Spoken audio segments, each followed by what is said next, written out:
Hello, dear Aunty Lillian. Welcome to. Look at me there, I'm like Spagna. Welcome to Aunty Lillian's Puppet in podcast there. Episode 14. And you know something? I have been looking forward to this one. Oh, I've been looking forward to this, dear, because today we have a very special guest, and it's somebody who is hilarious, doesn't care what he says, calls a spade a spade. Does it ever get him into trouble? We'll have to find out. So today we are going to be speaking to our Vinny Aunty Lillian's friend here. Now our Vinny, what you call it, would come into my lives on Tiki, so he does. And me and him get on really, really well. Good friend here, Aunty Lillian's. So without further ado, here is our Vinny. And here he is. There's our Vinny, dear. Vinny, listen. First of all, just want to say thank you very much for doing this, dear. I have been trying to get you to do it for a while, but I know you weren't well there for a while. You know, that Yeah. going on, dear. So how are you feeling this weather? I know you weren't sort of well yesterday, but have you been since all that sickness and all you had? Because I know you had problems there for a wee while. I'm a lot better now. Still not fully resolved with all the stuff I've been going through, but slowly but surely getting there. And I would say I'll be fine. Put it this way: there's worse people out there than me, so I don't like to moan too much about it You're sitting because there, you're sitting there like Dame Thora Heard there, dear. You're on your I'm sofa, just sitting there all relaxed, dear. I'm literally you think it was on the cover of OK magazine is Lorraine Kelly or We're Gail Margie. Porter, you know her. Yes, for that. And you're Margiani in the background there, dear. Oh, I know. Oh, I know. So, Benny, I don't know if you've ever seen any of these podcasts, but basically what we're going to do is we're going to go through, we're going to tell your followers more about you, where Lucky you're them. from, how you get through, how you got involved with TikTok, and how you deal with TikTok. And we'll just go through different stages. It's just a chat around again. But first of all, now this is something I have to ask you straight away because I can't remember. Normally at the start of these podcasts, I always say, "Hi, I found you, or you found me." But was it me found you? Was it I me found you. found you, or you found me? Right? I found Can you. you? Is that what happens? So for weeks, maybe months, I was scrolling and you kept popping up randomly, and I was like, "What the fuck is this?" Hey, And I she. used to, who is she? And I would have sat and watched without actually clicking in.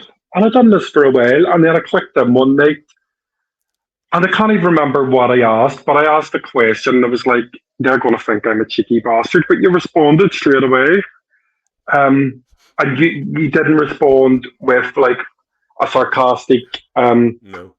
answer. So I was like, right, he hasn't thought I was being cheeky, which is good. And then I kept entering your chats um, ever since then. And then whenever I would enter, you'd go, "Oh, there's our Vinny," and I was like, "Oh, she remembers me." And Uh, then you started following me back, and we just started communicating like that. I So could that's how it I went down. I couldn't remember. You say, and then you say the thing about it is this is one. This is something that I found about. I know the app does have its downsides, and you know Oh, yourself, and we'll get into that later. But do you know some? I have met some really really nice people same. on TikTok. You know, and then you obviously you have the other side of it. We'll talk about that shortly. So then here we go. Here's a song coming. Let's go back to the very beginning. So Vinny, obviously you are from Belfast, right? Mhm. Whereabouts are you in Belfast? Are you originally from? I've born, reared, and never left the Army Road. Always Honestly, lived here. Never all your left it. life, Whole all life. your life. The house I live in was my grandmother's house before me. Oh, the house you're living So, in now was your yep, grandmother's. I've been here 20 plus years. She's dead 20 plus years as well. It's not like I I have her hiding upstairs like Norman Bates's ma. So she departed, and I entered. Actually, I have Norman Bates' mother in my freezer here, but that's another story. Like it. So you've lived there. So you've lived there for 20. So even what about Always in before this that? area. I Always was in the 2 streets area. round. My whole family, we are all like streets apart from each other. My mummy's a few streets round, sister's a few streets that way, brothers that way, other sisters that way. All I've never had any real urge to leave it. As much Yeah. as I don't like it at times, it's all I've ever known. And there's it's it's the whenever you think of community, there's what I Mhm. see where I live. Regardless if you like people or not, it's a real community. So before we start actually talking about you when you were younger, do you see a big change in the area? Do you think it's the same as if it's changed? Is it for the better? What do you think yourself? It's this area where I am now, as to what it was, say when I was 10, which was 10 years ago, um, Right. is completely changed. But honestly, some people would say it's changed for the worst. I'm not. I think it's the regeneration of the area is amazing. It's provided jobs. It's a lot cleaner. I live right beside the lagoon. Like my Same here. house is literally four doors away from the lagoon. So during the summer, it used to stink with the muck and all Yes. the rest of it. Yes. So they've pumped millions into it, like regenerating the tow path right down from Shaw's Bridge right down to like what do you call it, the harbour, and you can Yes. walk right along. So it's lovely. It, it's very close to the city centre. Always has been, obviously, but Yes. the transport links and all are a lot better now than what they were back when I was a child. Even a lot of people that I grew up with around here have since moved on and moved out. There's a lot of new people. The only downside to it is there's a lot of Airbnbs around here now. So people bought up family homes, turned them into Airbnbs, which is fine. You can't dictate how people spend their money. But this was always like a real family orientated area. That there is completely gone.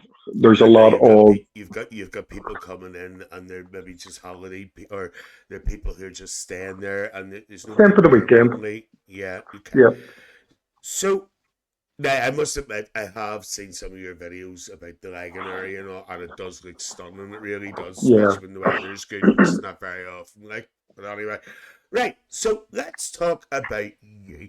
Vinny, what were you like as a youngster? What were you like going into school? So, what about school? Going into probably before school, going into school. So let's talk about getting into school and maybe just a wee bit before. What were you like as a child? This will shock you, but I was a really fruity wee child. Like, you'll be shocked. I was camp as fuck. Like, I'm only joking. No one's going to be shocked by that. Um, I was a terror, and that's the God's honest truth. I Mm-hmm. primary school, my teachers loved me. The principal and all loved me. I was taught by nuns. Oh, And you were called her, you? yeah, my principal was a Oh, nun called Sister called Vincent. And Sister Vincent. Sister Vincent, That's she only had a couple, strange, isn't it? I know, she only had a couple of fingers. She got her hand blew up in an electric box.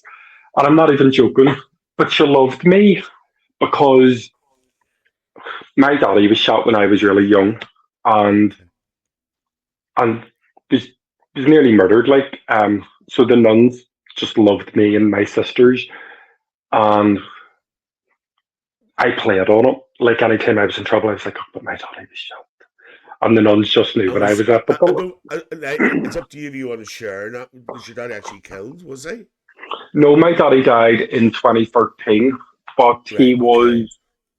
he was in Sean Graham's Bookmakers in 1991, Right. Right. and Okay. was Okay. was riddled. Like he was very lucky to survive. But I kind of played on that for primary school because then when I got into trouble, I was like, "Oh, but my daddy," and the nuns always let me away with it. When I went to secondary school, teachers didn't give a fuck. No. I went to secondary school out in the country, out in Ballynahinch, um, and I lasted 2 years there before I was eventually told not to come back Well, because I was. can I ask you a question? So, what's don't say you don't have to say the name of the school. What was your primary school was in Belfast, was it? My primary school was on the Ravenhill Road, so 10-15 minute So, walk from where I live. why did you have to go to Ballynahinch? The area I live in, most people chose between two schools for secondary school. One was St Joe's on the Ravenhill Road, which was beside my Yes, primary school. The second yes. was St Coleman's in Ballynahinch, and I wanted to go to St Coleman's. One of my sisters and my brother went to St Coleman's, and I always wanted to. Um, and it just wasn't what I expected. When I got there, it was fine. First year was fine, but then second year, I was so I wouldn't even call it rebellious. I would just call it being a wee cunt. I was horrible. I was a class clown to the point I wasn't even a clown. I was more like Pennywise. So I was that much of a terror. Um, and then on the very first day of third year, I went in and got pulled into the principal's office and they were like, "You're expelled." And my mum was going to kill me because she'd wasted the uniform grant money and all on a new uniform that wasn't even going to get used, for fuck's sake. So that was the end of that. I take it you weren't bullied in school or anything then, no? A bit, Or but I was a tiny bit. I should have been bullied a lot more, just given how I was. But I think I was able to avoid that because I was the class clown, the funny one, the wee troublemaker. It was like, why would we bully him? He's a gag or he's mad. You couldn't bully him. He'll fucking hit you back. was that secondary school, or did you Secondary find school. the because we have found out, Vinny, I've been doing your episode 14 of this podcast, okay? And I've actually found, and I was actually shocked at this there, a lot of bullying actually goes on in primary school as well. And I was really surprised at that because I thought when you're in primary school, you're more protected. And you know what? No, not at all. I So, was so in primary school. I had a lot of protection from, as I say, Sister Vincent and a couple of other teachers, which were amazing. mhm, I had one really bad teacher in primary school, and she was my P6 teacher, P6, mhm, P7, and she bullied me. Nobody else mhm, bullied me apart from her. Um, I couldn't have done right for doing wrong. mhm. Uh, and she didn't get the way I told you earlier about, oh, how people would have felt sorry for me because of the whole his daddy situation. She Yes, didn't. she And didn't. she hated whenever other teachers felt sorry for me for it. Um, and I'll name her because hopefully she's not. Well, hopefully she's dead. But if she's not, and she sees this, Miss Sadler. I'm talking about you, Mrs. Sadler. Um, Could be but she was anything. horrible. She was horrible. Okay. Um, but that was the only bullying I came across in primary school. Mhm. You know, because I was actually surprised because nearly everybody I spoke to so far it's been primary school and I couldn't believe it, you know.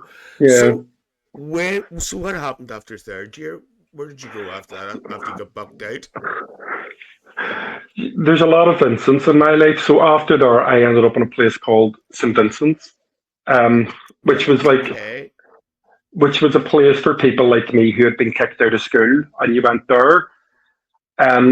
And I was like, oh Jesus, this is going to be full of head cases. I'm going to get my balls rolled in here. Don't get me wrong, it was full of head cases, but it was also full of some lovely people. And Hmm. I settled down, put my head down, got my GCSEs. Teachers on it loved me.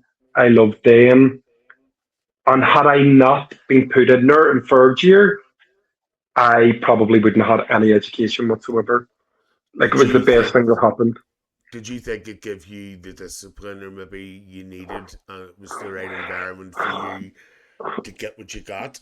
You needed it Not that so much, not so much the discipline. There was discipline there, but they were very like you were allowed to have a smoke and all in it at your lunch. way. Um, it gave me the teaching staff that were there had the time to focus on me. It was very small Yes. classrooms of about no more than six or seven. Some kids wanted to learn, some kids were there because they had to be there and they couldn't give a fuck about learning. Thankfully, I was one of the ones that wanted to learn and realised there was going to be life after school. Um, and I had the support of all the teaching staff there. Like they were amazing. I couldn't say enough about them. Like they're the type of people that should be teaching. Whereas you come across some teachers in schools and you're like, you're in the wrong job. You hate kids. All these people in St Vincent's were Yeah. just fantastic, fantastic people, role models, and just lovely, lovely people who cared about where we were going in Mm. our futures. And it's now the building that I went to school in, it's closed and converted into apartments. But St Vincent's itself now is in East Belfast and still doing the brilliant work that it done with me. Okay. That's good. No, that's good. That's good. That's so. Before I move on to what you did when you left school, how did you? How was your relationship with your family, your mum, your dad, and everybody? Everything fine? Everything fine with your mum, dad, family? Well, my mummy and daddy, Yes. they got divorced when I was like 6. Mm-hmm. Um, but my daddy was always in our lives. As I said, we all lived very closely together. My mummy and daddy, even though we're divorced, remained best friends to the point where That's people good. actually thought they were still Still married. together. Mm. Yeah.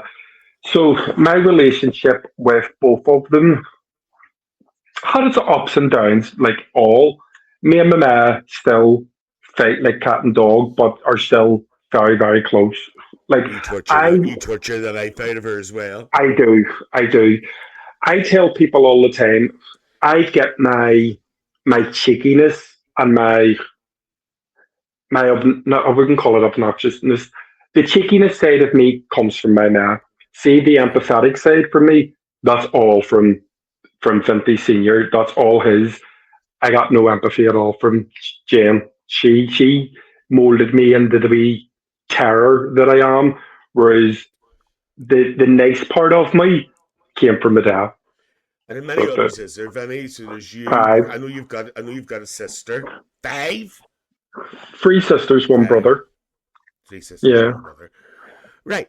So let's talk. There's 2 things I want to talk about here. But the first thing I want to talk about is what did you do or what did you want to do when you left school, and what did you do when you left school?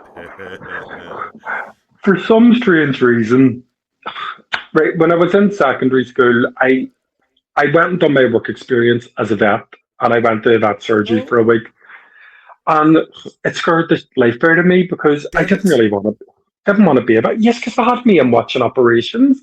I seen a Rottweiler had a hysterectomy, and I'm Ooh. standing there as this wee 16-year-old like what?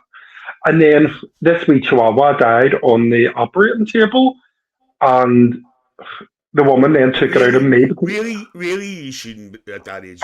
You shouldn't have been saying that. You really well, I shouldn't know, have been. but this was back in the 90s. There was really Yeah. no care for kids. Um, but this wee Chihuahua died, and then the nurse shouted at me whenever they realised it was dead. She's like, "Why didn't you tell us?" And I'm sitting thinking to myself at 16 years old, how am I supposed to know if a dog's dead when it's connected to machines? So I told my teacher, and then my teacher went absolutely mental at them. But I never wanted to be a vet, which chose that just because I needed to choose somewhere to go. I Hmm. always wanted to work in retail. Okay. Couldn't think of anything worse now. When I left school, I went and I worked in Primark. Ah, Primark was my first retail job outside of school. I And was this bank. Primark, back Was buildings. don't you work in the bank buildings too? Um, Oh. and that is why I hate retail and I would never work in retaal. It opened my eyes to the shit that people in retail have to go through.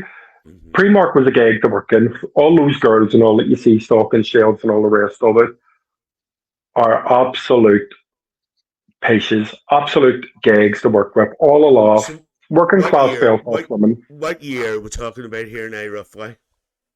1999. 1999. Okay. And how long did you work there for? I got it as a Christmas job to extend on, and on Christmas Eve I says no, thank you very much. No. No. No. And then what did I do after that? That's when I then went to the Europa. Right. That's what I want to talk about. But Vinny, did you dabble in hairdressing as well? I was a hairdresser for about 10 years. Is that later on? Later on, yeah. Right. Well, we'll come to that when we get to it, right? Because I want to bring that up. Right. Europa Hotel. I know you work in Europa Hotel because I've slagged the life out of you about it, right? Hmm. So tell us about the Europa, the most bond hotel in, is it UK, Belfast, Northern Europe, Ireland, whatever? Did you do it? Europe. I did do it just to get a sick day, but I think it's the most bombed hotel in Europe, or maybe even the Is it world. Europe? Is that what it is? Europe, Is that what it is? So how did you get into Europa? Did you just go apply for it, or what did you do in Europa? I needed a job. I'd been unemployed for a while, and I Okay. just started applying for everything. And I Hmm. got an interview for the Europa, and I was only home from the interview and the phone me, and they says, "We want to offer you the job, but we want you to think about it." Because I actually think I'd went for the different job, and then they'd offered me a housekeeping role, and they were like, "Think about it," and I was like, "No, I want to take it." Um, so I get in, and I didn't like it at the start because it was they offered me housekeeping, but I didn't realize it was front of house housekeeping, Yeah. which was Now, doing. this is what I want to sort out because you know what's coming, don't you? But we'll sort this out first. Vinny got the job in Europa, but at this stage, it was the public areas, wasn't it? So Mhm. that would have been where you went in. All the was that in the toilets and stuff, or The toilets, the foyers, the bars, the restaurants, the big ballroom where they would have had functions, everything like that you cleaned and helped them maintain. Like the staircases, all that there. Um, but I'm it gonna worked out. yeah. So go ahead. It worked out better because you didn't really have targets. Whereas if you were in rooms, you had to have so many rooms done. I would have been given a list each morning, and on my list there would have been maybe two or three big things, and then a couple of smaller things. So a big thing would have been like the ballroom. You would have to have hoovered the ballroom, got it cleaned and all for the function staff to come in and set up tables for the next, say, like Christmas dinner or something of the season. Right. And Okay. then your smaller items would have been like, I'm saying smaller items. There was one item I used to hate, and it was sweeping the emergency fire exit from the top floor right down to the bottom. Hated it. And you never had a dust mask on. And see, by the time you got to the bottom, your snutters were black as if you'd been Oh, climbing sorry. chimneys. That was the only thing I really hated doing. Aunty Lillian used to go to the Europe. Aunty Lillian used to go to the Europe years ago. I used to go to the whip and salons there, but that's a different story. Well, anyway. So apparently now a wee birdie tells me that occasionally, or Vinny, that you had to actually help out in the rooms as well. And this is what I want to come to. Tell me about that, because I believe that is not an easy job to do. I know maybe the job that you're doing wasn't easy, but apparently this is horrendous. Now, sure, everybody. Both were horrible. Like you had your horrible aspects. Like I was having to clean up vomit and shit in the public areas. Some of the people that stayed in the rooms left them like like a dog wouldn't leave a cage. And the women cleaning those rooms just got on with it and done it. And sometimes I had to help out. Like people leaving. This is going to be disgusting. Hold on. Obviously, people. Warning, warning, warning. And by the way, Warning, so warning. these girls only have a certain amount of time per room, isn't that right? Or per Yeah, day, yeah. isn't it? Well, Yes. you give yourself a set amount of time, but you really have a set amount of rooms. So your focus is get your room done to the best, and then move on to the next Yes. one. And then you would have supervisors coming around and checking, which is standard in every Yes. hotel. Um, I but tell you, people would have like go on left then. condoms, not even put them in the bin, like used condoms just all over the place, and it's absolutely disgusting. I'll tell you one thing. I was doing I moved from doing early mornings to late nights because late nights you got to work Monday to Friday, which suited me. So I worked 3 o'clock in the afternoon to 11 o'clock at night, which meant I would have done all the public areas. I would have carried a wee beeper, and if anybody needed anything from housekeeping, reception would have beat me. I would have went and got it and delivered it to rooms, etc. So one night I got a beep, and it was to bring a new sheet to your hotel room. And the guy in the hotel room was a guy that I went to the St. Vincent's place with. I was in his class. Um, and he was complaining that there was a pube in the bed and he wanted me to change the sheet. And I looked at him and I'll not say his name. And I looked at him and I was like, No, don't. "Oh, No. that's your pube." And he was like, "I know, but I need a new sheet." And I was like, "That pube belongs to you." And he's like, "I know, but I want a new sheet." And I went down to reception and I said, "Am I really going to have to change his sheet?" And they were like, what do you mean?" I was like, "It's his fucking pube." And they were like, "Vincent, see, honestly, to give us an easy life on your cell phone, would you Just change it?" And I do was like, it. I will change it, but if he phones back down, you just have to tell him no. The receptionists in there and me were like that. They loved me because I was only about 18, 19 at this time, and I was a cheeky wee bastard with her. Um, and they loved me, and I loved them, and especially working in the evenings. Because see if it wasn't really busy for me, the receptionist would have got me an empty room and give me well, I had it like a master key anyway, and would have been like, "There's such and such a room, you can go in there, sit and watch TV or whatever, we'll beat you if we need you." So I had that type of relationship. So I said to them, "Look, if he comes back down, fuck off." No, but I did change his sheet. But I was fucking fuming as well. I need a new sheet because there's pubes on it. You're fucking home. Well, you actually got a mention in part 13 of my podcast, which was the last one. Because our James, who's a medium, he comes in to my Mm. lives as well. He was on the last podcast and he worked in a hotel and I'd said what you had said to me one night in my live, my chat and chill. And he was actually saying that someone in the wee Discord community that he was in the night before had phoned in to ask if someone had found her knickers. And he says, Oh, "What?" And she says, and I says, to him, "Well, what's she want him to do? Is she going to come down and collect them?" He says, "No, I think if they had been found, she was looking them to post them back." And I says, "That means people are going to have to handle them." And listen, look, would you like Vinny? Would you really? there's always a lost property, and you would not put your hand in there Right, because okay. it's like all lost underwear, like Yes, aftershaves and stuff like that. Now the aftershave stays there for about 2 days before somebody takes it and goes, "That's mine now." Um, absolutely. because I used to have a lovely aftershave collection. Um, like books, you would have found books and stuff like that there. People would have left like sex toys and all. That's desperate. But Vinny, the thing about it is, too, when you hear stories like that, you automatically assume these people are like, just silly office parties. But some of these people were business people. I probably would surprise you actually who these people were.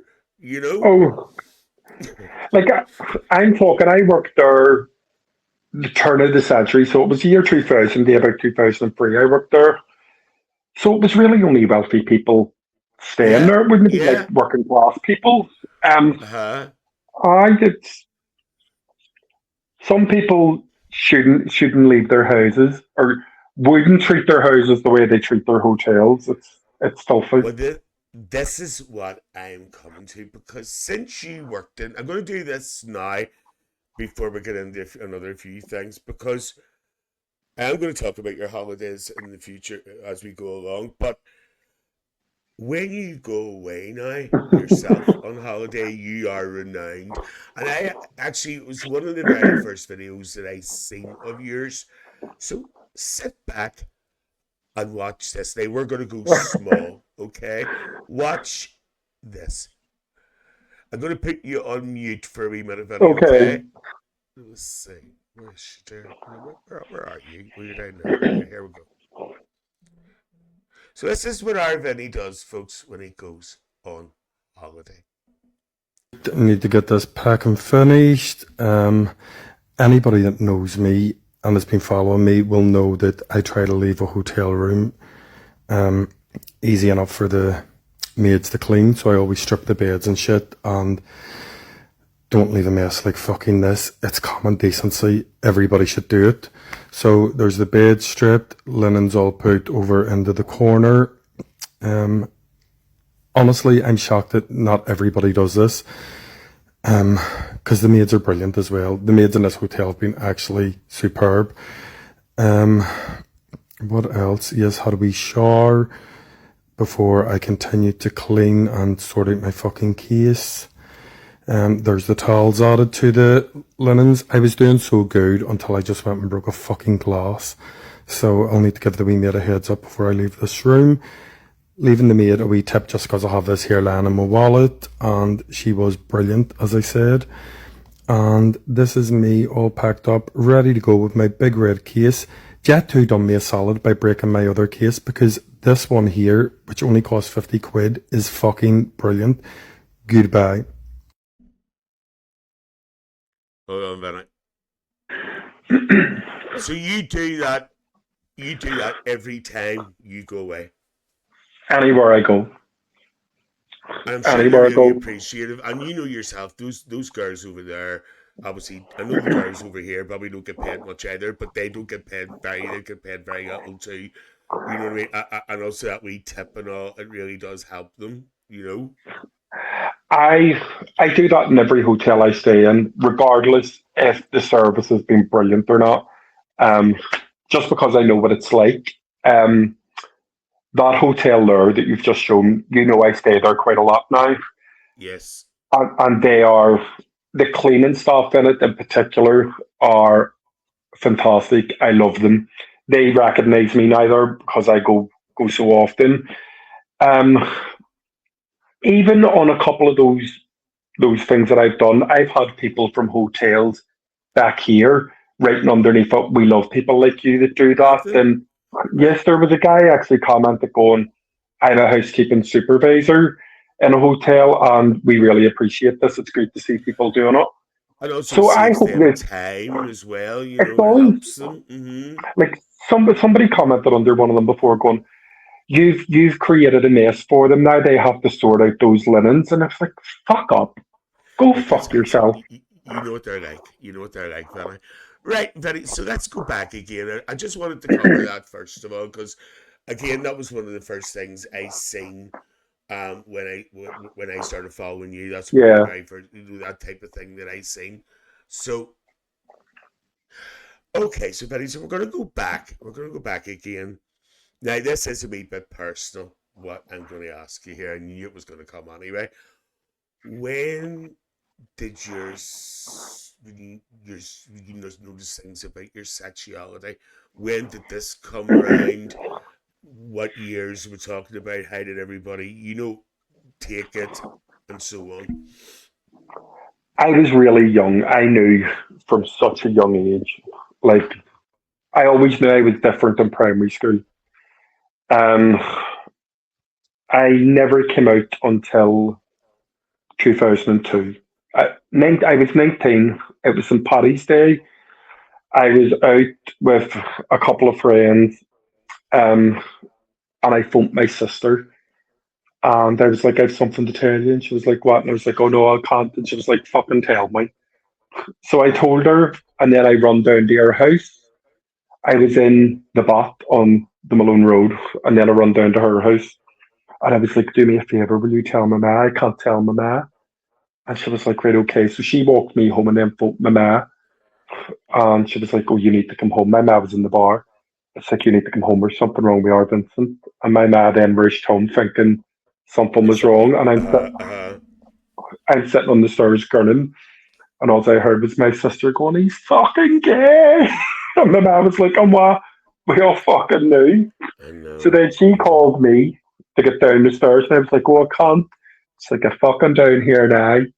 So I walked in. She was like, "There's nothing wrong. We all knew." And I was like, "Oh my, will you tell my daddy? I can't." She was like, "No, I won't tell him." I was like, "Thank you," and I went on to bed. No, I didn't. I went in, had a smoke. So I used to be well for smoking. Mm-hmm. So my ma then walked my sister home, and I'm standing on the front of the Armour Road, still smoking like a train, putting one out, smoking another one, full of nerves. And all I heard was Vincent, and it was my dad. And it was my ma had went straight down and told him. And Mm-hmm. I was like, I told her not to say it. He was like, it's okay. We all know, and it's okay. And I was like, I'm so, so lucky to have this. So anyway, Can I said, can I ask you a I, very yeah, personal question here? I hope you don't mind. Why do you think that you left it till you were 19 when when you knew? If you don't mind me asking that. I knew, I knew I was always going to be fine. But there's a wee voice in the back of your head that Mm-hmm. says, you're not.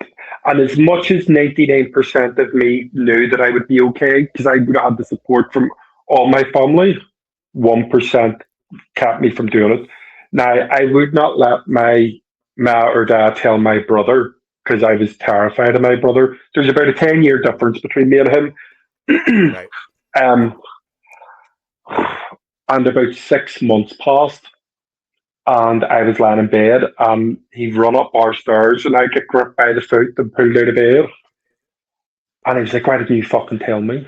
And I was like, "What?" And he's like, "Why didn't you fucking tell me you were gay?" And I was like, "Oh, Jesus, I'm going to get killed here." And I literally feared for my life. And he's like, "I knew you were gay. I don't give a fuck that you're gay, but you've made a cunt out of me by other people telling me this." And he Yeah. had a point. Yeah. He had a You point, but did. Yeah. I was always kind of fearful of him. Though, if I was ever in trouble, he was always the person I went to. He was always the person that had my back. And me and him are like, we're not like that, but we have a good relationship. He's, but I'm 43. He's about 51, 52. And we're just as brothers should be. And because you didn't, because you've been to him for other things before, he always had your back. He was probably annoyed because you didn't feel But I didn't comfortable trust him. enough to go to him. Yeah, yeah, with Yeah. that, So, Vinny, before we talk about there's another part of your work that I want to talk about in a minute. What was your introduction? What was your introduction then to the fabulous gay scene in Belfast? How did that all enter your life, and how did you find that? So when did you first encounter that? When I was 18, we started Oh, going to the Kremlin, but I was straight when I was going to the Kremlin. Me and a oh, couple of friends and a couple of their gay friends. Um, and there was one girl who I'm what friends with, what year and was me, this her, roughly then? when I was 18, so what's that, about 2001? Mm-hmm. And there was one night I was out with my friend, her then boyfriend, and another friend of ours. And I had just disappeared in the nightclub. And I had met this guy, and I'm standing kissing this guy. And my friend Karen had seen me kissing him. And she never told anybody. She never even told me. And then when I came out that I was gay about a year later, she was like, "Remember that night in the Kremlin where you just went missing?" And I was like, "No, because I went missing every time we went there." And she was like, "Yeah, well, I seen you kissing such and such outside the toilets." And I was like, "Right." And she was like, I didn't care. And I knew she didn't care because I knew she always knew I was gay as well. Yeah, Um, yeah. but we joke about it now. And like, that was 20 odd years ago. And see if she was sitting here now, she'd just randomly go to you, "Remember, I caught you kissing a guy when you were telling us on you were straight?" And we would laugh. So Vinny, how many sort of establishments, if you want to call them, was around then when you first Back came out? then. Yeah, you compare. Obviously now there's two bars, well, and that's it. So there was always the Parliament, which was the best Yes. one, in my opinion. Then Mm-hmm. the Kremlin, the Crow's Nest, which was brilliant on certain That nights was too. that was And mine. Can you remember White's Tavern on a Wednesday night was always gay as well? See, Vinny, this is what I say. I did a me and our Stuart did a podcast there for a girl in Londonderry there a couple of weeks ago, and I was explaining to her because when our Stuart came out in 1989, all right, I know that's a long time before this. There was actually more to do on the gay scene in the 80s and Mm, 90s than there is now. There was more because, as you know yourself, straight restaurants and whatever had gay nights on certain nights at the Limelight yeah, Monday night as well, which I loved. And it's all gone. There was more to do then than there is now. yeah. And so this is the next question I'm going to ask you, and I ask this to every homosexual person who is on my podcast. Do you think through time, Vinny? I know you don't really frequent now the gay establishments like around the Lillian there are shared. Do you think through time that there's not going to be any gay pubs anymore? Do you think it's because this blending in and all this carry on we're more socially acceptable now, or are we? What do you think? I honestly hope not, because I believe that LGBT plus people need safe You spaces. need. I do. It can be all right saying we don't need to segregate. That's okay until something happens. Yes. LGBT people, and especially the T people, need to feel safe within their own community. Mm-hmm. And I agree with you that it seems like, There's a especially the shift. community aspect is Mm-hmm. shifting away. Um, the the clubs and the pubs are getting smaller. I see the Kremlin now as a straight bar that has a couple of queers Mm-hmm. frequenting it.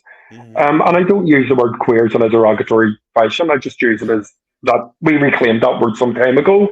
Yeah, and Um, that's another one I find strange because when we were younger, that was a very, very offensive word. yeah, And to hear it used freely now, it still takes me a wee while to get used to because because that was very offensive to us and whatever. it But was, I but do understand what you mean.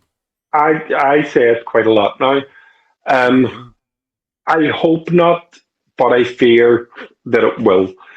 I believe there's people out there who will fight to their last breath to retain what is there. There is some good activists within the gay Mm-hmm. community, and they're lucky to have them, but they're Why few and do far you between. think? Why do you, and I have nothing against straight heterosexual people going to gay pubs. I don't have anything against that at all. I'm not being bitter on what I'm saying here. Why are these heterosexual people going to the pubs? What why years Straight ago? women, No. Mm-hmm. straight women feel safe around gay men. Gay Mm-hmm. men are some of the biggest protectors for straight women, always have been Yeah. and always will be. Yeah. The Yeah. amount of, and I'm going to go a bit deep here, but the amount of femicide in Northern Ireland in the last couple of years alone, you want to wonder why straight women do not want to be around certain types of straight men. So Yeah. they frequent gay bars. Straight women can't lock themselves indoors and be afraid to live their lives. So if they're going to go out and have a gig in a gay bar, I've absolutely nothing against that. But Yeah. always remember you're in an LGBT space. Mm-hmm. You're there Yeah. unrespected. And to be fair, most of them do. Um, Yes. I think there's a lot of straight blokes go to gay bars too. And I just think they go sometimes as a novelty, and then they realise how good it is, how Yes. no one cares. Nobody, the music's good, the banter's good. Nobody cares what you're wearing, what you look like, whatever. Everybody's there Mm-hmm. to have an absolutely amazing time. Now, I don't know if it's still like that because I haven't been out and I couldn't tell you how long. I'm the But same. back when I was running about the bars and I seen a strip bloke having a gig, it put a smile on your face. And then Yes. Uh-huh. sometimes those strip blokes weren't really straight. Remember, I went there as a strip bloke. True. Um, but True. some of them went there, and it was just them dipping their toes in to go, is this where I'm being led to? Is this where I'm going to end Yeah. up? And sometimes it was. There's I hate to say it, but I do think now, and especially one of the bars, it seems to be majority straight, and neither even they're promoting it as like student Yeah, nights and all the rest of yeah. it, which isn't really And fair given that. Sorry, I just yeah, need to finish it. Just given go that ahead. there is such small spaces for gay and trans people in this country. Don't be giving up to any of them. I don't think they No, should. no.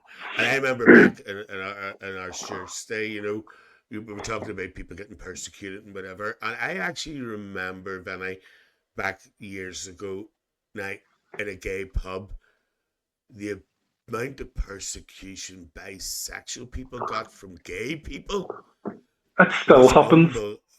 it's unbelievable. Like who have they? It's a sexuality. It's an who are they? It's just unbelievable. But I feel I understand what you're saying, and you did say something very important there about the community aspect. Back at our church stay, there was no religion came into the gay scene. Nobody Yeah, cared about what anybody was.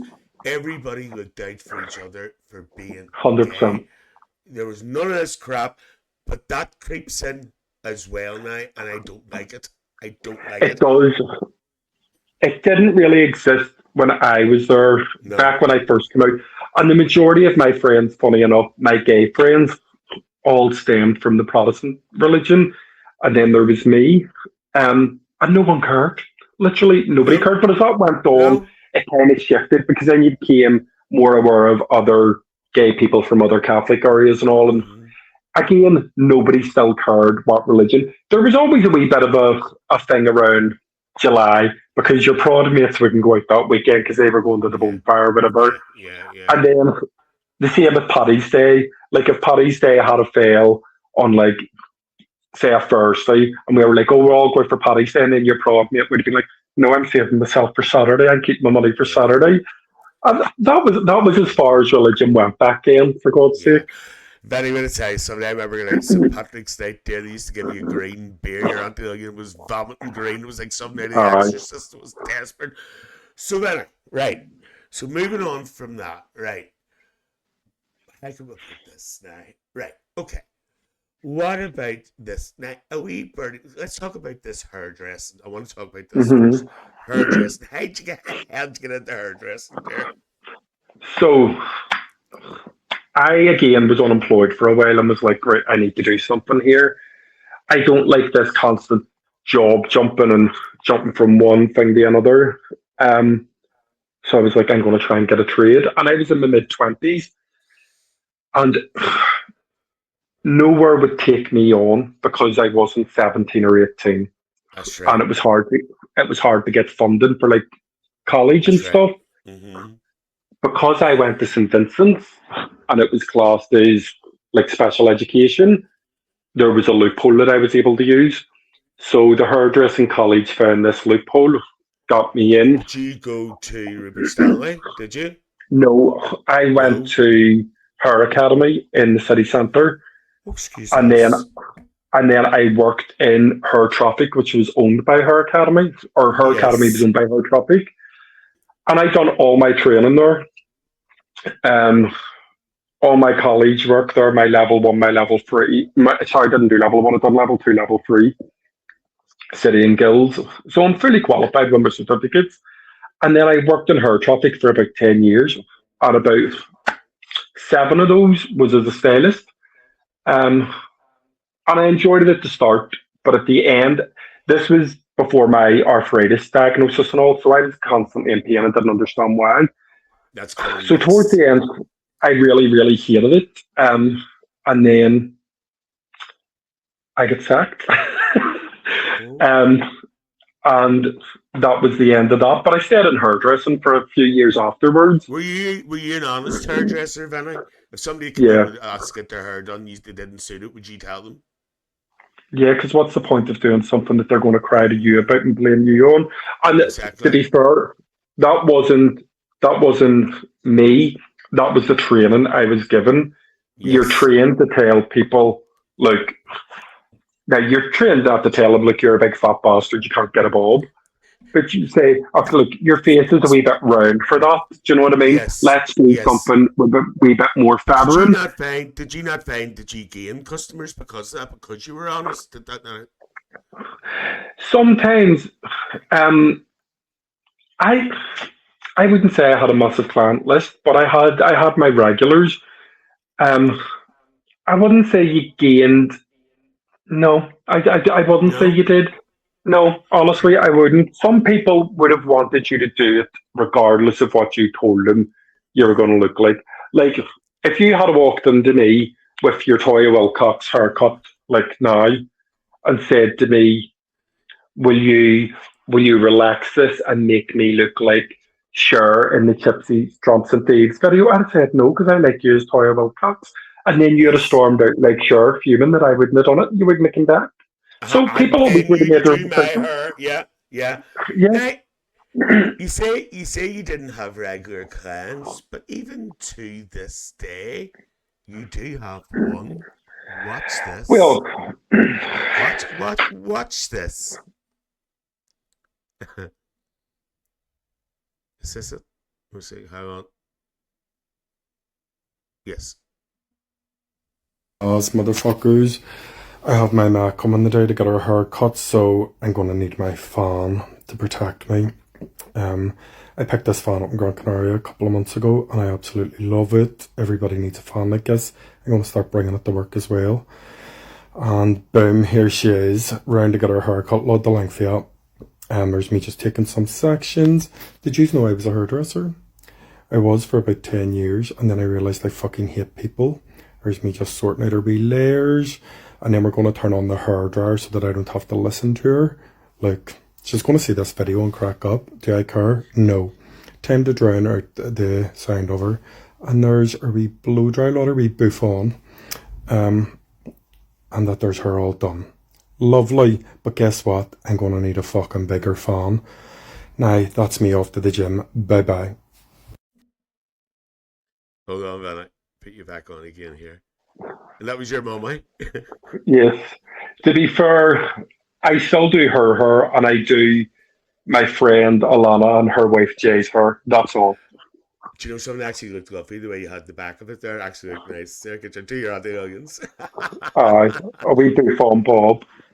So, Vinny, I am very aware of time here. I think I'm going to have to. I should have made this a two-parter here. Because there's a load of stuff I need to get through here, and we'll try our best. Right, so, Vinny, let's go a wee bit serious for a minute here before we go to TikTok. We haven't got the TikTok yet, right? You went through a bit of a dark time as well, didn't you? With I don't know, it was alcohol and maybe drugs as well. So tell us a bit about that. It wasn't. No, Con. It wasn't really alcohol or drugs. I always had like mental health issues, which Okay. I used alcohol and drugs to try and mask, which obviously made Yes. it a hell of a lot worse. Um, I've always kind of had depression up and down, and Mm-hmm. from my teens really to today. Um, I'm a lot better at managing it now. I'm a lot better at asking for help now. I don't really like taking tablets. Um, I think talking to people is one of the best forms of relief. Um, Absolutely. I've been to therapy quite a few times, and it's always helped. It's I don't like. I've been on medication. Don't get me wrong. I just don't like it, so I've always asked to come off it. Um, and I haven't been on it for several years now. But with the drink and drugs, I would have felt shit all week, and then at the weekend, went, "Yay, going to go out, going to take a load of gear, going to get full." I was happy all weekend, and then come Monday, I was like depressed again. And then it took years to go. Is it any wonder you're depressed? Look what you're doing all weekend. And I tried my best to give up alcohol several times, and I've done it for a bit. And I remember hitting about, excuse me, hitting about 6 months and thinking, Jesus, I'm going to do this. And then I just got an urge one day to have a drink. So I had a drink, and then with drink came the other stuff with me, Yeah. which I'm not ashamed because half of the fucking country's doing it. But I would have told myself, right, you're going to go out and have a wee drink and have a laugh. See, after a couple of pints, I'd have been like, Mum, we get such and such. And that was it. It was a slippery slope. So 3 years ago this July, I remember saying to myself, I'm not going to tell anybody. I'm going to have a gig at Gay Pride this year, and then I'm going to stop drinking. So I went out at Gay Pride, got stooshes, had, I'll not even tell you what I had in my pocket, but I had a lot of it. Okay. And you can use your imagination. It was white. Yes. Um, and I sickened myself. I took that much.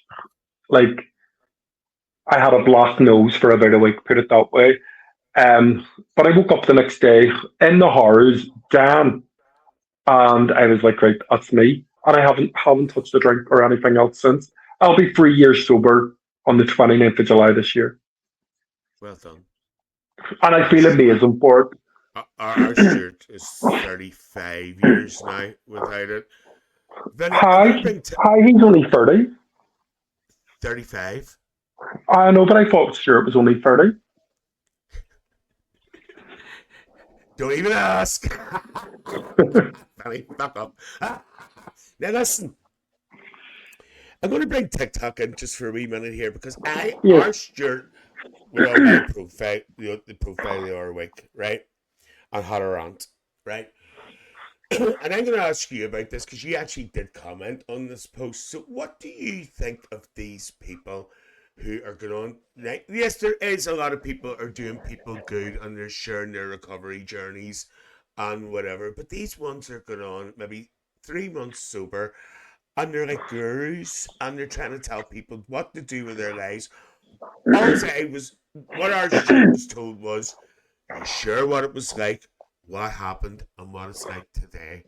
If you share your experience, people will learn from that and just keep sharing. So what's your take on that?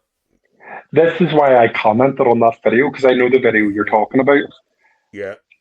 I completely agreed with you because I'm sick, sore, and tired of seeing the same stuff.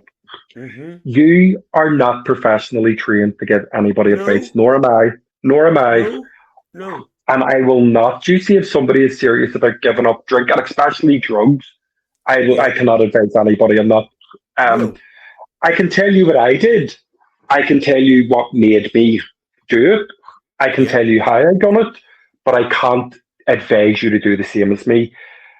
I'm sober coming up to 3 years.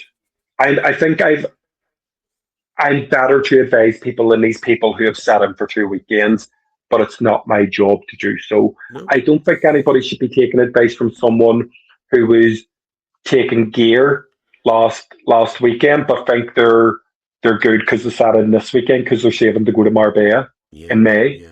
I think it's crazy. I was actually live while I was on holiday, and I got talking to a girl on my live who is trying her best.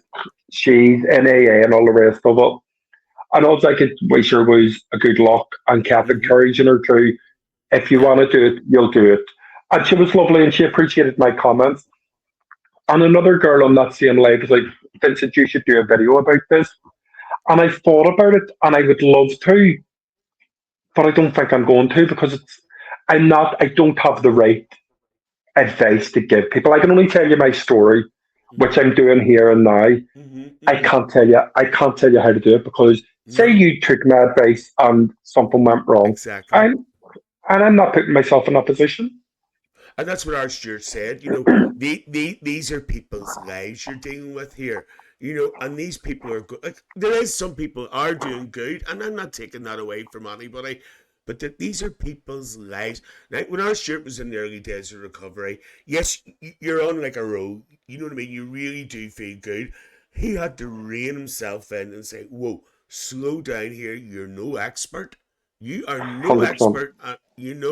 Just step back. And if anybody wants your help, you just share what you did or what it's like today. Because for today, it's the living without it. It's learning to deal with the things that other people take for granted, Vinny. And even though our Stuart's 35 years sober, it's still there. It'll never go and it never leaves. I always say I wasn't addicted and I didn't have a problem with drink or drugs, but then I just contradicted myself because as soon as I had a drink, I needed the other stuff. So there was a form of addiction with me, but everybody's addictions are different. What I was Absolutely. feeling with, like, there's some people out there who are so far gone, they're even beyond professional help. So, what would make me think, with no training whatsoever, that I'm the person that can give you advice? Don't get me wrong, people have private mailed me and all and says, Vincent, I wish I could do what you were doing, blah, blah, blah, blah. And my response is, you can, but you need to want to. And Mhm. I leave it at that.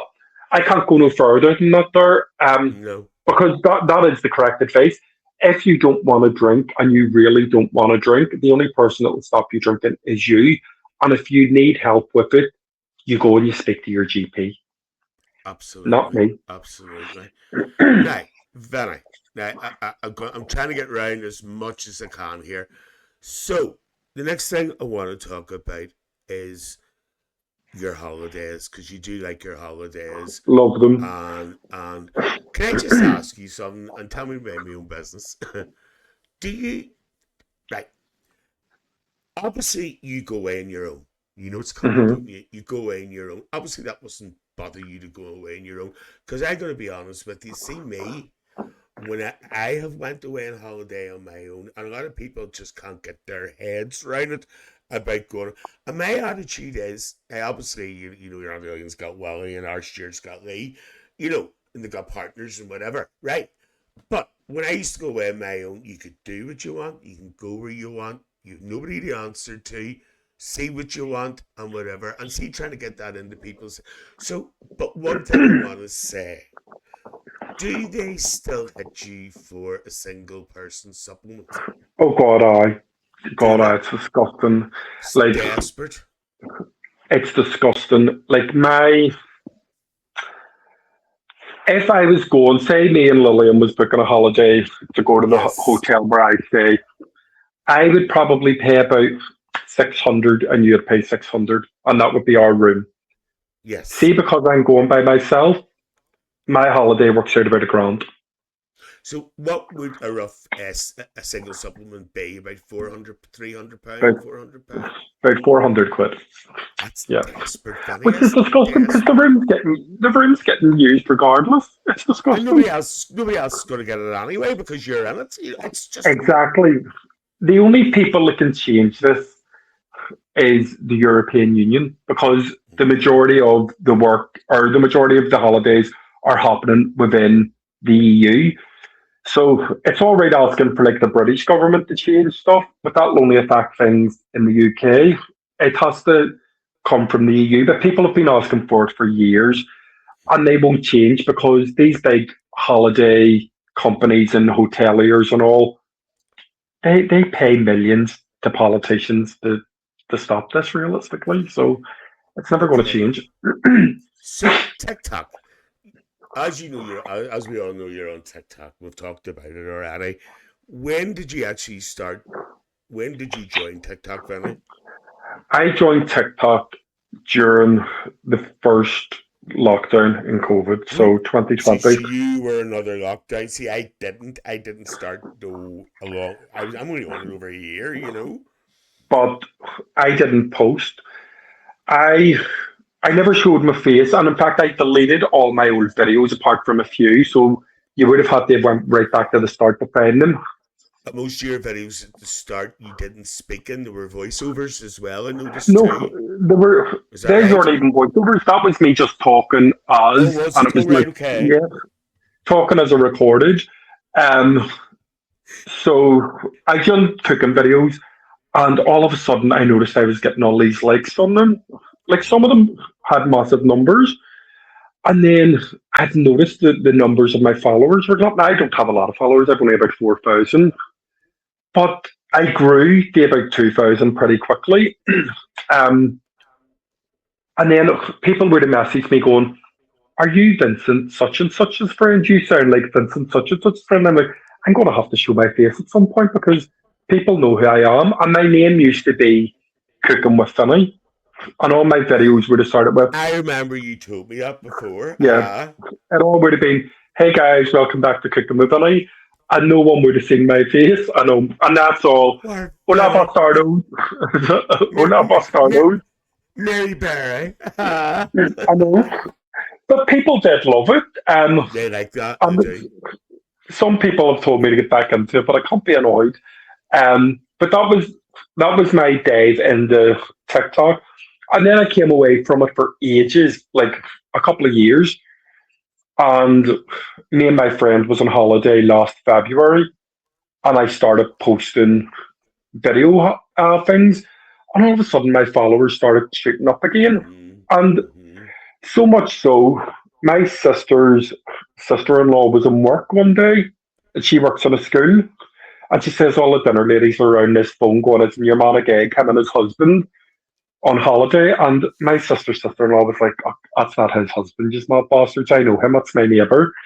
And it was me. They were all watching me. And my sister told me, so I was like, right, I'm going to keep doing the videos. And then I came back from holiday and I didn't do it again. Then I went on holiday by myself for the first time ever.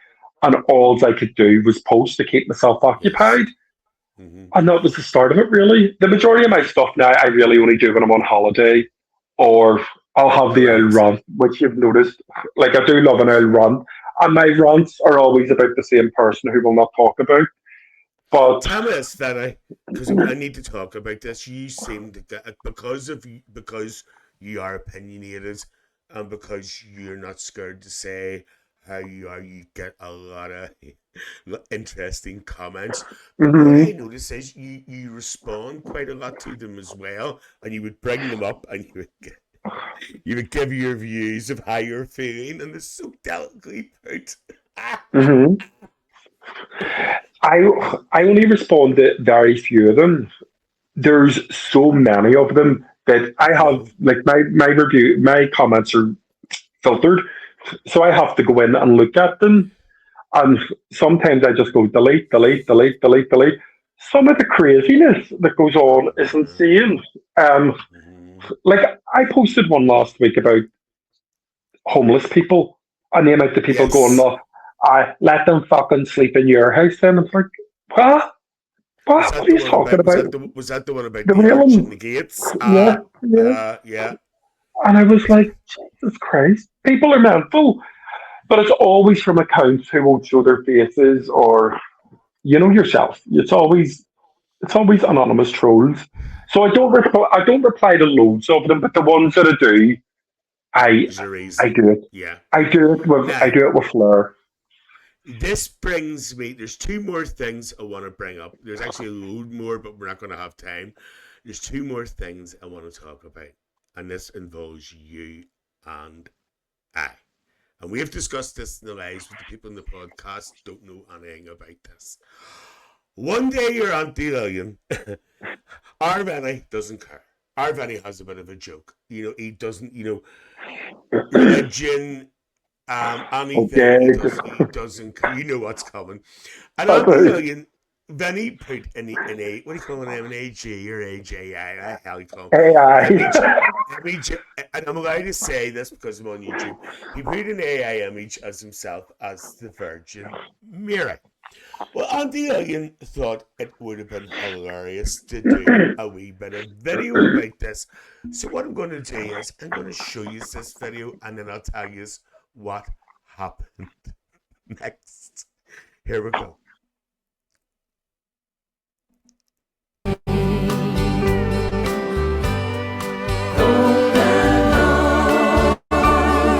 Sticking. Queen of Ireland, all my cares and troubles cease as I need. Right, I'll not play it very long because it was sticking there for some reason. I don't know why. So that was it. So I got this message. I got this message. Do you know something? Now, this was played at my mother's funeral, and I It's think played it's at everybody's hilarious. funeral. Well, I don't know because I'm not Catholic. I'm not Roman Catholic or Yeah. orientated. Right. So she says I think it's a wee bit disrespectful. Well, you know me, I don't like offending anybody, Vinny, so I took it down. And then somebody said to me, "Where's that video of you in the non Vinny?" I said, so I did an apology video. And then I know, you know. the more people spoke to me about it and says, "What did you do that for?" So I put it back. You know, I put it back up again. that song was the last song they played at my dad's funeral as we carried him out. Am I offended? Absolutely not. It is played at every Catholic's funeral. There's a busker in the town stands and sings it most weekends now. Do you know You're one something, of Vinny? me. It's Fuck off. beautiful. It's a It's a lovely beautiful song. song. I Mhm. do love it. And I'm a And big I like atheist, that but I do love it.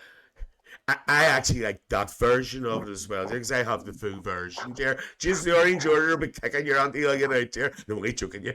See, Daniel O'Donnell does a lovely version. Yes. So, you know, that's what I got. So I just put it back up again. You know, what you actually said something interesting to me one night. It was actually when I done my chat and chill night. You popped in and you said Yes, to me, "Look, if these people don't like it, you know what to do. Unfollow." 100%. 100%. It's unbelievable. It really, really is. But you know yourself, Vinny, these people just, these There's ones are people just sitting there. Yeah. waiting to be offended. There's Yes. people will wake up each morning wanting to be offended. Mm-hmm. Do you know what See the I say to those trolls. people? Fuck Mm-hmm. off. You know it's funny. There's no doubt. See the trolls. They're sitting in a dark room. They're probably still living with their ma. They're getting their cornflakes. They're getting fed, That's it. and they're just sitting waiting to pounce. Now there's just a couple more things I want to squeeze in here to have heard that before. Right now, Vinny, I was very mistaken one time because every time I seen you, your dogs. This is just our Vinny's got a couple of dogs here. And I know you work it all during the day and all, and this is how's our Vinny keeping dogs. But they're not your dogs, are they? Do you mind them for people? I mind them. I love dogs. I just wouldn't have one because I'm never here. Well, I'm always here, but I'm always working. My sister had a dog called Marlowe, and you'd have thought I would have kept Marlowe quite a bit as well. And Marlowe died in 2024, and it was devastating. So I would never ever have a dog. But since he's gone and I can't keep him anymore, and I keep my friends, and one is Peggy, she's the big massive one. That's what I'm Um, gonna look at. and then there's Ruby. Ruby's that size, God love her. Yes. Um, but I love having dogs around me. Love it. Right, so what we're going to do is we're going to have two more quick videos to show before we go. But I want to show you this one because this leads me into something else which irritates the life out of you. Oh, So I know. watch this space. Hold on 2 seconds.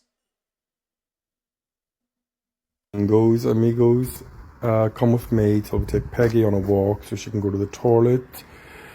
Oh, that was an early walk. Please be a shite, please be a shite. And no, it was just a pace, so on we go. There's me fuming that it wasn't a shite and we could have cut the walk short. Peggy does love it staying with me though, because she gets to go on big walks along this walkway. But you know what I hate about this walkway, don't you? Constant let their fucking dogs shite and they don't pick it up. How lovely is Peggy in the morning sun? But then the sun very quickly fucked off because I do nothing but scut myself. Do you see if your dog does a shite on the grass, you still need to fucking pick it up, you smelly bastards. No matter where it does a shite, fucking pick it up. Remember my friend Tommy from holiday? That's his butt plug. And here we are continuing our walk. Isn't Peggy's lead a fucking pace? The wee leopard print. I'm literally baiting up the arm road like a bald bat lynch. And here she is just trailing me along. I love seeing cute stickers all over the place. It's 420. What is 420? I'm only joking. Wouldn't you be raging if you bought one of them apartments, but to find out every weekend it's every cunt partying in them? There's me fuming, she still hasn't done a fucking shite. Send nudes. Yes, always send fucking nudes. Oh, and what is this? They must have been on their way down to those apartments. Is this a shite, please? No. Pay she fucking bastard. And that's us back on the walkway. because if she doesn't go to the toilet soon, she's not going to the toilet. She can go fuck. And there we go. Look at that. Shite secured. Home we go. Well, I'm not going to sit and watch the dog do the poo, so I'll just come off it there. Do you know what annoys me too, Vinny? It's not just lifting the shit. Some people lift it, but you know what really bugs me? When they hang it up in a tree. I see that all the time. Turns me. Do you What's that all know, about? I very nearly bought a stencil and I was going to stencil along the walkway to pick up their dog shit. And then I was scared in It's case I get caught and awful. then I get done with vandalism. People turn around and they say, "Oh, I can't lift it, Ed Book." Well, what have you got a dog for? 100%. You know, it's like 100%. people who get reptiles. No, these people get reptiles. Oh, I can't feed the mice. If you can't maintain your reptile and you can't maintain their environment and feed them, 100%. why have you got that dog or reptile? It's just ridiculous. Absolutely Agree. ridiculous. Now, Vinny, I'm going to finish off in this today because we nearly really are out of time. I should have done this in 2 parts. I want to finish off with a wee important message for people because the other day, I don't think it was that long ago, I seen you doing something on TikTok, which I'm actually going to show in a minute. I'm actually surprised TikTok allowed it because you know what they're like there. And Oh, yes. you were giving yourself a wee injection. So hmm what was that? What was that for? If any of you don't mind me asking, is there? So I have an autoimmune condition called ankylosing spondylitis, and it is basically a form of arthritis which targets your spine. So over time, my spine will fuse together. I will be left hunched over. Oh, Um, and the only thing to stop it really is exercise. And you know yourself, I go to the gym every day, and that there's the yes. main reason. The main reason is to slow down the process of what I'm going through. Um, the injection is to control the inflammation caused by the arthritis, which then gets rid of the pain. I have not been in pain for ages because of this Okay. reinjection that I take every fortnight. It's a lifesaver. Oh, so it's But every 2 weeks. also It's not every every 2 weeks. week. It's every. Okay. No, it used to be every week when I had to do an actual needle, but now I use like an EpiPen. So Yes. it's a different drug. I used to be on a drug called Ambril, and now on a drug called Angivita. Um, sounds like a Sounds Spanish Spanish. dish. That's what hmm just about to say. It sounds Spanish there. But that's what it's called. And it's amazing. Now with it comes it's it has pros and cons. Okay. Pros, living pain free. Cons, you're at risk of certain types of cancers. Um, you can't eat certain foods. You shouldn't do sunbathes. Like when I'm away, I always have to wear a high factor. Um, for some reason, you're not allowed to eat pate. Oh, Um, I think it just must be because how it's made and what's in it. But every Christmas, I love pate, so would that I'm be the eating it. high? Would that be the high fat content in pate? Maybe. I don't know, or something to do with the rawness. Like you can't eat raw eggs or nothing like that. That's Um, right. Better you think we're pregnant here. it opens you up to infections basically because you're Yes. immunocompromised. So during COVID Yes. and all, I have to be careful, and then I get tonsillitis quite a bit, and it's because of this. But would I stop taking it? No. The pros outweigh the cons, and anybody who is living with pain should ask to be tested for ankylosing spondylitis. It takes years to have a diagnosis. Mine's took 10 years because they have to eliminate everything else before they can target this. But once you are diagnosed and put on a treatment plan, amazing. Okay. All right, folks. So I was just going to show this wee quick video here. I just want to let you know you will not see any needles or anything. It's just an EpiPen, but I have to give a warning in case people are a little bit squeamish because you know some people are like that way. So here we go, very quickly. Bastardos, it is me, I am back. Excuse me. So every 2 weeks I need to inject myself with this stuff. I have an autoimmune condition called ankylosing spondylitis, which basically just causes arthritis in your spine and causes your spine to fuse together. I don't know why I'm sharing this with you, but I am. So anyway, I need to either inject this in my stomach or my thighs. And then I just registered on the way up each week whenever I do it. TikTok will probably ban me for sharing this here, but last week I done my stomach, so this week I will do my thigh. And it's that quick. But there's it done and dusted. In fact, it's not every week, it's every 2 weeks I do it. I've been on that medication for a couple of years now, and just see, before I was put on it, I couldn't move. I was crippled from about the age of 18 to my mid-30s. I would have had chronic back pain. Yeah, I would have been on nights out and all, and would be like, fuck, I need to go home. And my back just would have stiffened up and locked for days. And it took years to get a diagnosis, but now that I have one, and I'm on this wee medication here, my pain is 90% gone. The only thing is, like, whenever you're on other medications, you have to come off it for a while. So like if I'm on an antibiotic or anything, you can't take this. And because last year I was so sick for a good chunk of the year, I was on all different antibiotics, which meant this had kind of weaned off. And whenever I was on holiday last September, I was feeling pain that I haven't felt in years. But all good, back on it now, and pain is gone. Don't know why I'm sharing this with you, but I did. And anyway, yes, bye-bye, adios, bye-bye, fuck off. Okay. Anybody knows that? Anybody want any more information about that, folks? Please go to your GP and discuss whatever, dear. Right, finally, Vinny, I can't let you go without mentioning this. You know what's coming. Every now and again, our Vinny's very, he likes to do things about his appearance. And I always slag the life out of him about this. So I'm just going to show a little bit of this video, and then this is where we're going to finish. So here we go. Photos, it is me. I am back. I need to go to the art today to get my microneedling done. But I'm watching the Olympics here with Ruby, first of all. Look at her. Sweet bastard. Look at my face and all. Wouldn't know whether in Belfast the press the dick clean off ye. But anyway, get me the yards so I can get this and get home to fuck. And the traffic in Belfast would also fucking turn ye.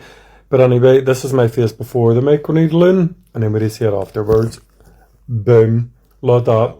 Now this only lasts overnight and then it goes back to normal. And this is me home with Ruby. Adios, bye bye. So how often do you get that done, Vinny? I get microneedling done once every other month. And the month in between that, I get a hydrofacial, which is basically just a deep cleansing facial. But the microneedling is the one that you get the benefits from. So it boosts your collagen and elasticity and all in your skin, and helps. I've noticed it prolongs my Botox as well. I've only been getting it done for about a year, but I love it. Don't you talk to me about Botox? I'd seen one of your videos one day. It was a long time ago, and you were getting the Botox done. Just had to go lie down for an hour, dear, because I'm not good with needles, dear. But you actually told me before the Botox is actually easier to get done than the microneedling. Is that true? The Botox is just a couple of wee pricks around your face. Had that before. Right, dear. So many tears love me all.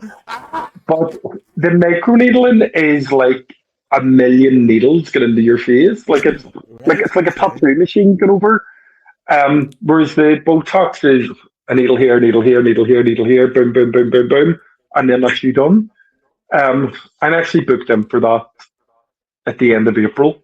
So and I said to you before, I don't know why you go for it, because I don't think you need it. I think you're lovely as you are, Vinny. You haven't seen me without it. So, very final question of today, before everybody's probably falling asleep.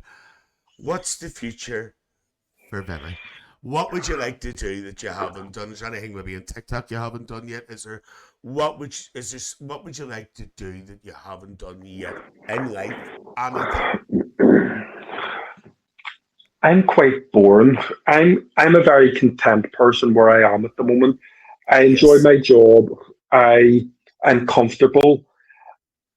I'm I'm a very nervous person. Quite an anxious person. So it's why I don't really like pushing my boundaries too much. Um, this is going to sound very cliche. I would just like to be healthy. To be perfectly honest, see, last year You were opened ill, my. I I remember. was ill, and you know yourself. Mm-hmm. I was ill Mm-hmm. for a good chunk of the year. Took ages to get answers. To the point I've looked into my private medical insurance. For no fault of my GP or nothing. They've been amazing, but it's the waiting lists. So I just want to get back to being as healthy as I was. Um, do a bit more traveling. And I said to you before, I would like to grow my following on TikTok, but I don't think I have the time to do it as much as I would like to. It's fine when I'm on holiday, I post constantly, but in Belfast, I don't really have the time. You know yourself. I work and then go to bed. I'm in bed most nights at 8 o'clock, for God's sake, while most people are starting their evenings. See, that's another thing. But do you ever notice that? I know you don't go live very often. I know you would go live when you're away on holiday. But do you find when you start going live that you see your following get up a little bit? Because that's what I find 100%. with my. That's what happened Yes. with me. And I you know. know that if I wanted to go up, I need to do the lives. And Mm-hmm. I spoke about this to you before, and I was like, oh, I couldn't go live, I couldn't. And then all of a And sudden I did, and you messaged me. what did I say to you? What did I You say to you? messaged me, I you were like, says yes. And I that's you says now. uh huh. That's right. Because once you do it once or Yeah, twice, you'll find it easier. I remember Vinny the very first time. Like I went on to TikTok November 24. I'm only on it over a year in November there. I'm sitting over yeah, 13, nearly 15,000 followers now. It might sound great, but the thing about it is, even though I've nearly 15,000 followers, I have my regulars come into my lives, as you know. yeah, But the thing about it is, right, when I remember never forget the first night I went live, but I had the experience because I went live on Facebook and all before that. You yeah, see, but once I started it, it gets easier and easier. You learn to read your comments. You train your eye yeah. to read your comments, and you're fine. And I knew because I seen you live, and I says when he says she'll be back on top, and there I you are, don't mind dear. it. I planned to do it on Friday evening there, and then I was sitting in bed and I was like, I'm too tired for this. And then I told you yesterday I was sick as a dog, and I was going to do it Yeah, last night because as the day went on, I started to feel a bit better. But I took something last night, and I was like, oh, she's doing nothing. Boom, and that was me here we gone. are. Here we are. Um, a wee tablet of a particular color. Um, but I need to. I don't mind doing it at the weekends, but I couldn't do it during the week. You know yourself. I'll join your lives most week, and by about 8:15, you'll be like, Vinny, if you take your yellow, and next minute, I'll just not be responding You're anymore right. because I've But the thing contact. about it is, what you should maybe do, I can't tell you what to do, obviously. You should set yourself a day aside, maybe a I'm Friday, and going, say, 7 o'clock, I'm going to pop on for a half an hour and keep it to that and yeah, see how you go. I'm going to do it because I have my regulars, and I know I You don't do? post loads, but I have regulars that join my Mm-hmm. lives, and they Mm-hmm. love it too. And I've started doing. I don't like all that battling and all the same as yourself, No, but no. because I was bored on holiday, and there I were seen you doing it. these people from Pakistan, and it was always people from Pakistan, and so they'd done it, and it was lovely, and then people from America started filtering. And I was like, Jesus Christ, when I was doing this, and then I was like, no. But my followers were private messaging me going, do that, we love that, you're a gig. But I was like, oh no, I'm not built There for was that. See that does sitting actually begging. there was actually one day that you were in. It was like it was some Indian man or something, and he actually followed me, so he did immediately. And he saw my videos. Nice, as she'll do for me, dear. Uh, and don't get me wrong, they're absolutely lovely, especially the wee Mm-hmm. people from Pakistan. They're so, so nice. And they all follow me straight away, and I just don't follow them back. Mm-hmm. Um, but I'm just not built for that. Me and you spoke about this privately before. Mm-hmm. I don't understand how people could sit morning, noon, and night and do that. It's No, not the life for me. no, no. So it's not. Well, Benny, there was a load more I wanted to get into, but I couldn't. Didn't have time. They were actually half an hour over time, but it doesn't matter. I'm sure I'll So come back another season. another say part two with Vinny. So Vinny, thank you very much for taking up your No, time thank you. today for doing this. And it's been a while, and I know you weren't well there, and you were going through a lot of stuff there for a while. So thank you so much. So No, you're gone. before we go, we'll have to do what Aunty Lillian does at the end of all our broadcasts. So get the arm up. Get the arm up, Vinny. Okay, folks, thanks very much for joining me in our Vinny. If you want to follow our Vinny, now, yes, hang on, I'm going to have to get the arm down a bit. Our Vinny is at Vinny, is that _____ 13. Is that right? Yeah. And don't forget the most important thing. The most important thing of all, get it up you while you're young. See you later, take care, and stop Bye bye. fighting. See you later.